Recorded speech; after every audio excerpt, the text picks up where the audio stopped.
the evening, and I'm sitting in the hall here at the Capitol building. We've been released from session actually quite early for the second to the last day of session. Generally we're in all night at this time of year, but we've been released till 10 tomorrow morning, where we will be in session for the last 12 to 14 hours that we're allowed to do business.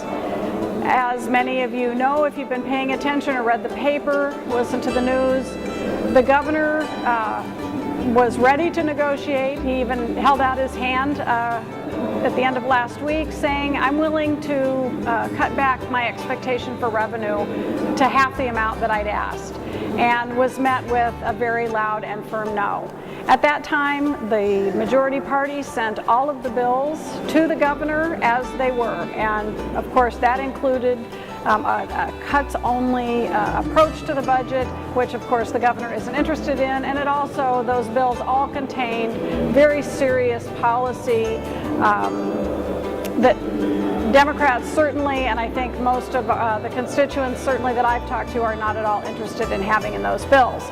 So when you mix policy and budget, and when you provide a budget with no revenue to the governor of Minnesota, right now you're going to get a big veto. Some of the biggest areas of concern, certainly for southeastern Minnesota, is health care. And the Health and Human Service bill had millions, over $1 billion worth of cuts to health care, which would cut people off insurance. We were talking about 140,000 people could lose insurance.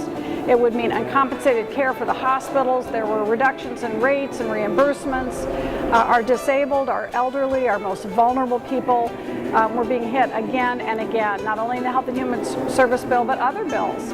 As I've talked to you about before, higher education, one of the committees I serve on, was very seriously impacted. 19% for the University of Minnesota and 14 to 15% for the MnSCU systems would be devastating, and certainly affect the institutions of higher education in Rochester, Winona State, RCTC, and the University of Minnesota Rochester.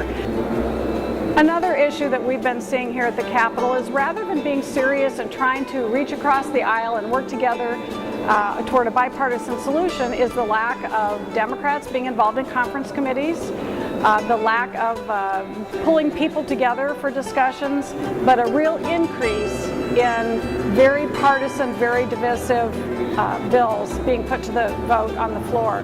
Last evening, we spent many hours on a constitutional amendment. A very serious thing to do for the state of Minnesota is to pass a constitutional amendment bill on to the voters. The Constitution is a very serious document. It isn't amended very often, and when it is, it should be for something that is important to guarantee, not limit, the rights of Minnesota citizens. The one that they chose to bring to the floor was one on the definition of marriage. We've had folks out here every day this week saying, please don't do this, don't divide Minnesota, get back to work on that budget, work together and keep that spirit of compromise alive, and that certainly was pretty much shot down last evening with the vote. It was a very intense week. As you may have heard, we had a very inappropriate prayer by a very controversial minister the day before. Made some very inappropriate comments, not only about our president, but also about what was supposed to be a non-denominational speech, and it was very offensive to some members of my caucus, perhaps the other side. But it was primarily a partisan vote. It was very hurtful. There were many tears, not only in the chamber.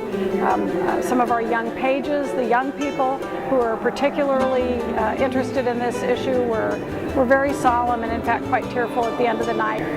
So that's where we stand today. I'm feeling a little sad in my heart over what happened on the floor yesterday, and I had come with a smile on my face this morning hoping a deal had been done, but it's not. So we're going to come back for that last 12 hours and go sine die, and then see what happens into the future. Until next time.